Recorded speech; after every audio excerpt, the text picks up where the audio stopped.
बिस्मिल्लाहिर्रहमानिर्रहीम, अस्सलाम वालेकुम नाजरीन। आज हम एक ऐसी ख़बर पर बात करेंगे जो बज़ाहिर रस्मी लगती है, लेकिन एक अजीम मौका है पाकिस्तान के लिए।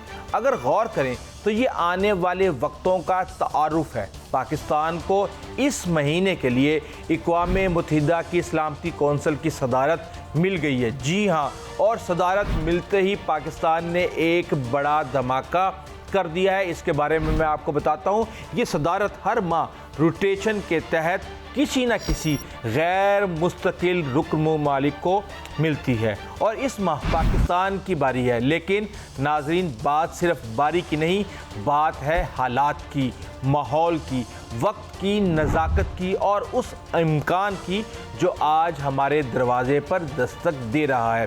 ये कुर्सी सबको मिलती है, लेकिन बयानियाँ सब नहीं बनाते।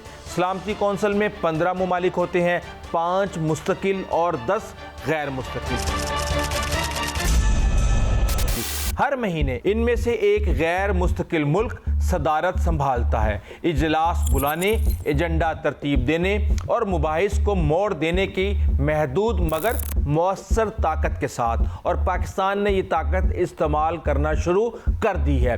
पाकिस्तान ये सदारत पहले भी संभाल चुका है, तो फ़र्क क्या है? इस बार फ़र्क है वक्त का, मंजरनामे का और इस बयानिए का जो भारत कई दहाइयों से दुनिया को सुनाता आ रहा था, और अब पहली बार इस बयानिए में दरारें पड़ चुकी हैं। चंद माह पहले पहलगाम हमला हुआ, भारतीय हुकूमत और मीडिया ने फौरन पाकिस्तान पर इल्ज़ाम धर दिया।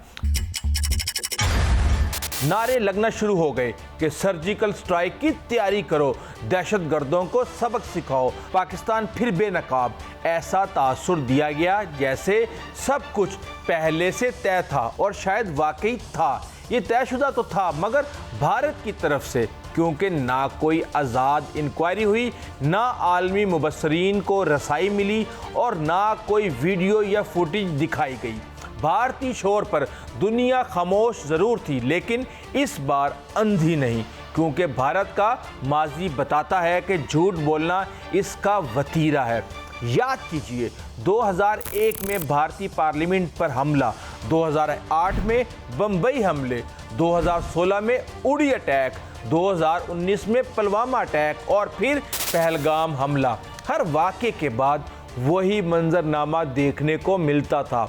फौरी इल्ज़ाम, मीडिया की चीखो पुकार, पाकिस्तान को आलमी तन्हाई में धकेलने की कोशिश। लेकिन इस बार पाकिस्तान ने ऐसा खेला कि बस भारत सारी ज़िंदगी याद रखेगा। पाकिस्तान ने पहलगाम वाक़े पर जज्बात में आने की बजाय सफारती बसीरत का मुजाहरा किया।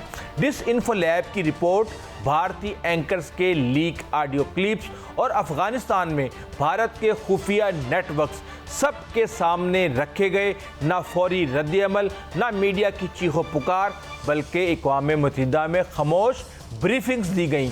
चीन और तुर्की के साथ हम आहंगी बढ़ाई गई, OIC की हमायत हासिल की गई, आलमी सहाफ़ियों को दावत दी गई कि सब कुछ आकर देख लें।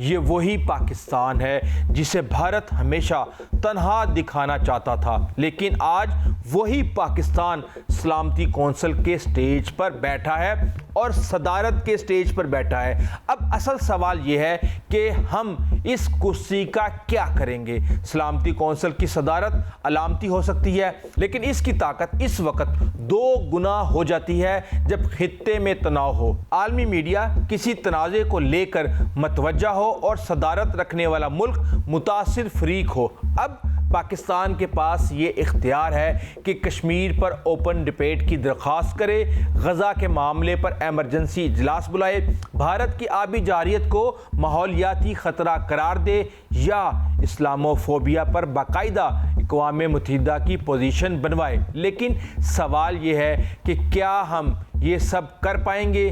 क्या हम भारत की आबी दहशतगर्दी बेनकाब कर सकेंगे? किशन गंगा, बगलियार रतले जैसे गैर कानूनी मंसूबे और सिंध तास मुआहदे की खिलाफ वर्जियाँ सामने ला सकेंगे? क्या हम भारत की तरफ से डाटा छुपाने और पाकिस्तान को पानी के बहरान की तरफ धकेलने की साजिश का आलमी बरादरी के सामने ला सकेंगे? नाज़रीन, अगर पाकिस्तान इस इशू को अक़वाम मुत्तहिदा की सलामती कौंसिल में माहौलियाती सलामती के तनाजुर में ले आए तो ये एक गेम चेंजर हो सकता है।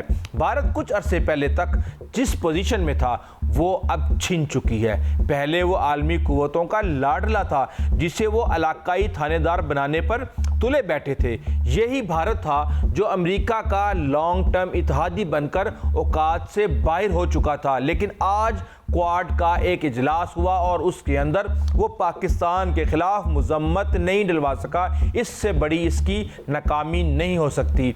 मगरिब अमली तौर पर सिर्फ भारत को ही जनूबी एशिया समझता था, लेकिन फिर भारत ने पहलगाम हमले की गलती कर दी। इस पर एतबार तो पहले ही किसी को नहीं था, लेकिन पाकिस्तान पर हमला मोदी का ब्लंडर साबित हुआ। जहां इसकी फौजी ताकत का भरम टूटा, वहीं आलमी ताकतों ने भी भारत को इसकी औकात याद दिला दी। अब मोदी सरकार बैठी इस वक्त को रो रही है जब इसने पहलगाम का ड्रामा रचाने के बाद पाकिस्तान पर हमले की सोची। नाजरीन, याद रखें कि खुदा ने यह मौका दिया है, पुरानी बात नहीं, जब पाकिस्तान खित्ते में सब कुछ खो चुका था। मुआशी इस्तेहकाम, आलमी एतमाद, जियोपॉलिटिकल तवाज़ुन सब कुछ खो चुका था। लेकिन अब शायद कुदरत एक मौका दे रही है कि हम अफ़गानिस्तान में तालिबान से ताल्लुकात का तवाज़ुन कायम करें, ईरान और सऊदी अरब से मतवाज़ी रवाबित बनाएं, चीन, रूस और तुर्की के ब्लॉक्स में मौजूदगी को यकीनी बनाएं और भारत को इस सफारती तनाई का शिकार करें जिसकी इसने पाकिस्तान के खिलाफ साजिश रचाई थी। ये सब कुछ सिर्फ सियासी फ़ायदे नहीं, ये एक नई इस्लामी आलमी क़यादत की बुनियाद बन सकते हैं अगर हम वक्त को पहचान लें। नाज़रीन, ये कुर्सी हमें रोटेशन में मिली है, लेकिन अगर हमने इस पर उम्मत के दुख, खून, सच और वक़ार को रख दिया तो ये सदारत तारीख़ बन जाएगी। लेकिन अगर हमने फ़ाइलों, तकरीरों और ख़ामोशी में ये मौका गंवा दिया तो शायद फिर तवील अरसे तक ऐसा मौका और ऐसे हालात दोबारा ना बन सकें। अब फैसला हमारा है कि कुर्सी पर बैठना है या खड़े होकर उम्मत का मुकदमा लड़ना है। अगर आप चाहते हैं कि पाकिस्तान इस कुर्सी को तारीख़ बना दे तो इसके ऊपर आपने कमेंट्स ज़रूर करने हैं। अब मैं आपको बता दूं कि जनाब अक़वाम मुत्तहिदा के जनरल असम्बली इजलास हुआ, भारत ने वही रोना धोना शुरू कर दिया कि जनाब ये तो पाकिस्तान ऐसे कर रहा है, ऐसे कर रहा है, ऐसे कर रहा है। और फिर पाकिस्तान ने उसको उसका मकरू चेहरा दिखाया और बताया कि मज़लूम बनने का दावा असल में मुजालिम ढाने वाला करता है। और ये एक अजीबो गरीब क्लासिकल एग्जाम्पल है कि वो कहते हैं ना, बगल में छुरी और मुंह में राम राम। ये बेसिकली इनका वतीरा बन चुका है और इस वक्त बीजेपी आरएसएस के तहत भारत एक अक्सरियती आमरीत में तब्दील हो चुका है। और इसके अलावा और बहुत कुछ जो है इस वक्त अक़वाम मुत्तहिदा और सलामती कौंसिल के अंदर चल रहा है और पाकिस्तान जो है वो ड्राइविंग सीट पे है। अभी तक इतना ही, आइंदा तक इजाज़त दीजिए। अल्लाह हाफ़िज़।